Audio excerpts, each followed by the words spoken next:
আসসালামু আলাইকুম প্রিয় শুভাকাঙ্ক্ষীরা, আজকে আমি আলোচনা করতে যাচ্ছি অনার্স চতুর্থ বর্ষের জৈব বিক্রিয়ার কৌশলের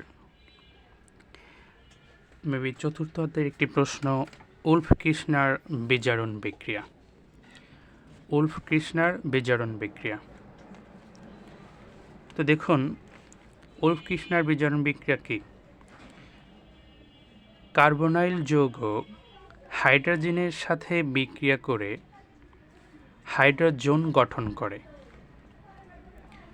এরপর শক্তিশালী ক্ষারের উপস্থিতিতে বা ক্ষার সহযোগে উৎপন্ন হাইড্রোজনকে উত্তপ্ত করলে নাইট্রোজেন গ্যাস নির্গমনের মাধ্যমে হাইড্রোকার্বন গঠিত হয়।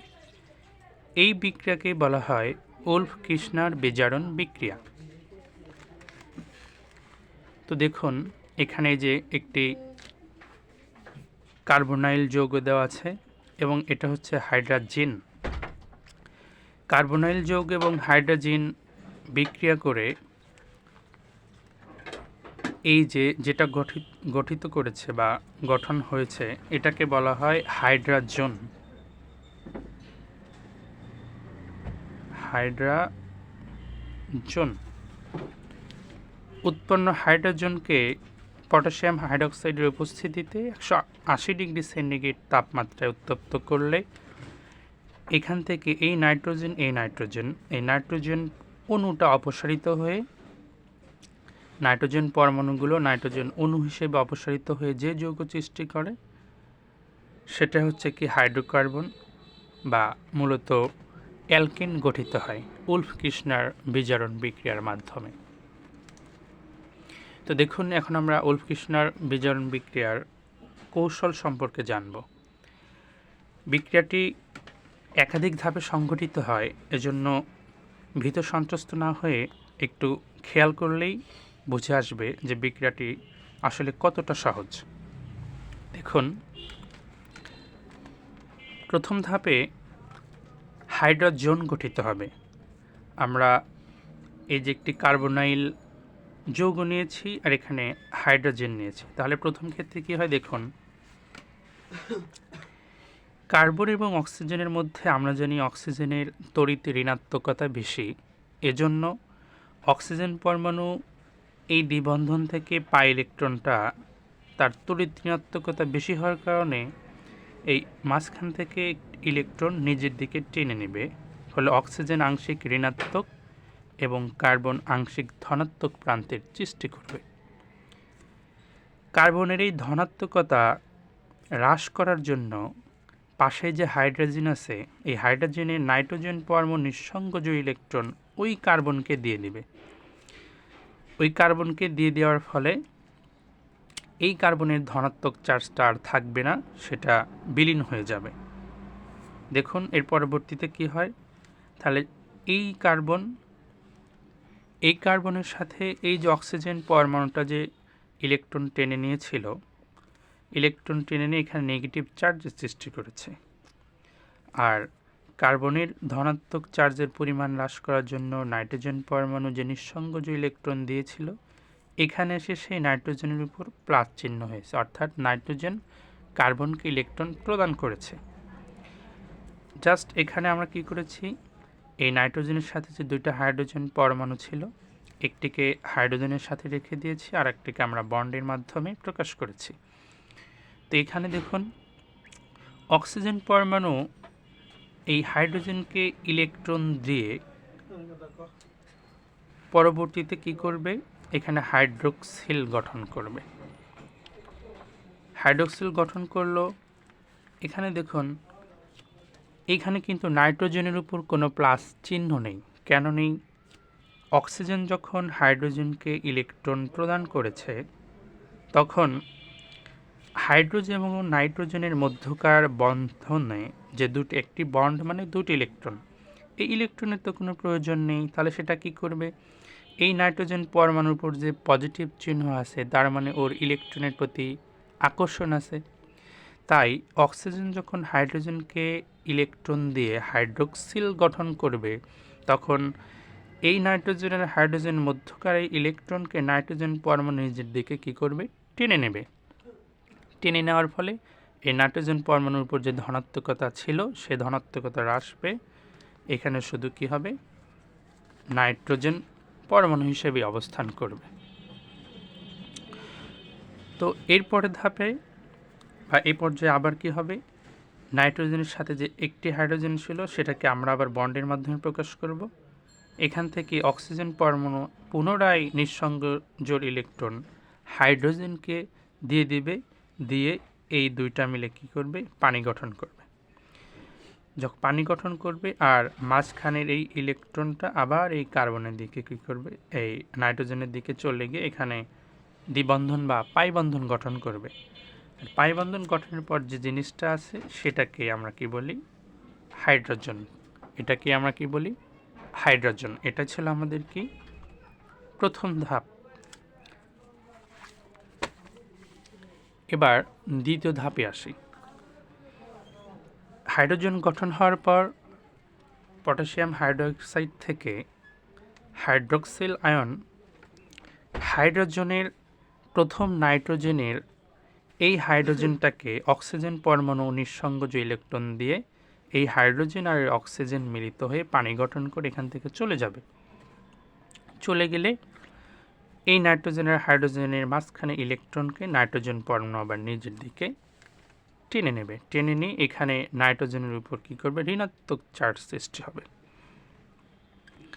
ঋণাত্মক চার্জ সৃষ্টি হলে এখানে কার্বন এবং নাইট্রোজেনের মধ্যকার যে দ্বিবন্ধন সৃষ্টি হয়েছে, হাইড্রোজেন যখন গঠিত হয়েছে তখন এইখান থেকে ইলেকট্রন আবার কার্বনের দিকে চলে আসবে। তাহলে এই নাইট্রোজেন ইলেকট্রন ঘাটতে হবে, পুনরায় এই নাইট্রোজেন থেকে আবার ইলেকট্রন এই বন্ধনের দিকে চলে আসবে। চলে এসে তাহলে এখানে আবার কি হবে, দ্বিবন্ধন সৃষ্টি হবে। আর এখান থেকে যে কার্বন ইলেকট্রনটা নিজের দিকে টেনে নিয়েছিল, এখানে কার্বনায়ন আয়নের সৃষ্টি হবে। এটা ছিল ধাপ 2। 3 নম্বর ধাপে এই যে আমরা যেটা আপনার বলুন কার্বনিয়াম আয়ন পাইলাম, এই উৎপন্ন কার্বনায়ন পানি থেকে কি করবে, একটি প্রোটন গ্রহণ করবে। প্রোটন গ্রহণ করবে কিভাবে করবে, এই যে আমরা কি করেছি, উৎপন্ন কার্বনায়ন আয়ন এখান থেকে পানি থেকে একটি কি আসবে, প্রোটন আসবে। তো এই কার্বনের উপর ঋণাত্মক চিহ্ন মানে কি, এখানে একজোড়া নিঃসঙ্গ ইলেকট্রন আছে, নিঃসঙ্গজ ইলেকট্রন এটা এই পানির প্রোটনের হাইড্রোজেনকে দিয়ে এই হাইড্রোজেনটা এই কার্বনের সাথে যুক্ত হয়ে নতুন যৌগ সৃষ্টি করবে। তাহলে ওই কার্বনের উপর আর কি থাকলো না, ঋণাত্মক চার্জ থাকলো না।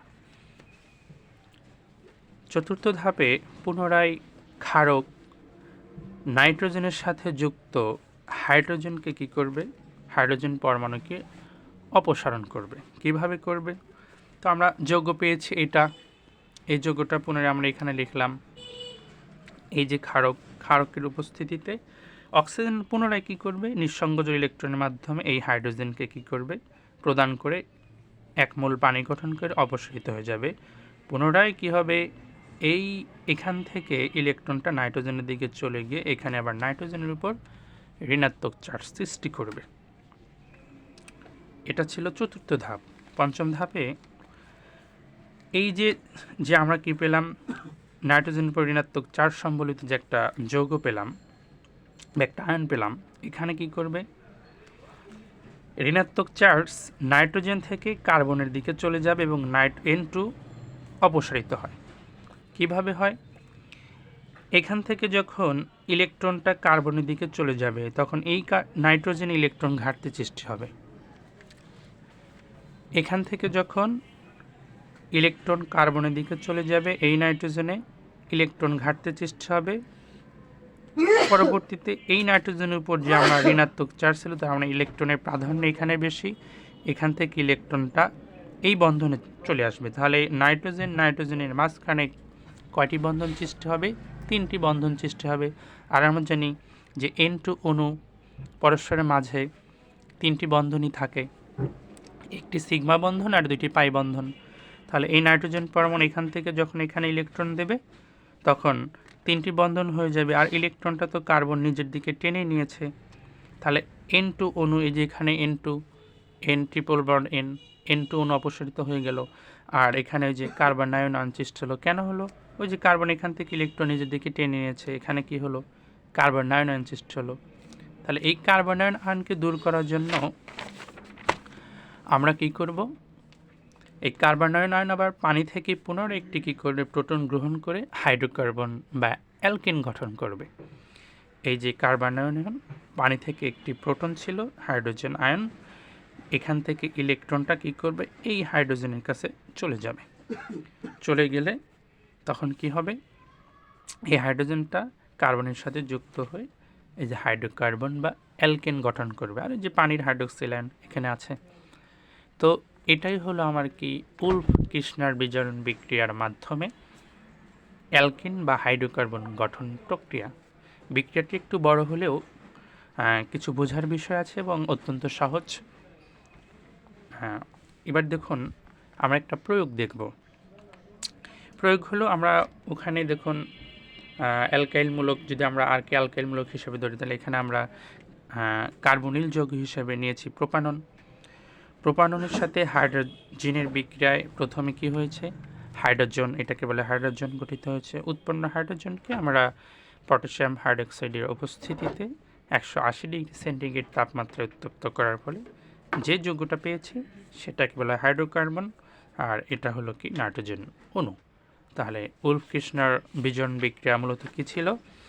যে কার্বনাইল যৌগ হাইড্রোজেনের সাথে বিক্রিয়া করে হাইড্রোজেন গঠন করবে। উৎপন্ন হাইড্রোজেনকে পটাশিয়াম হাইড্রোক্সাইডের উপস্থিতিতে 180 ডিগ্রি সেন্টিগ্রেড তাপমাত্রায় উত্তপ্ত করলে হাইড্রোকার্বন বা অ্যালকেন গঠিত হয়। এই বিক্রিয়াকে বলা হয় উলফ-কির্শনার বিজারণ বিক্রিয়া। ধন্যবাদ সাথে থাকার জন্য। পরবর্তী ভিডিওতে আবার দেখা হবে।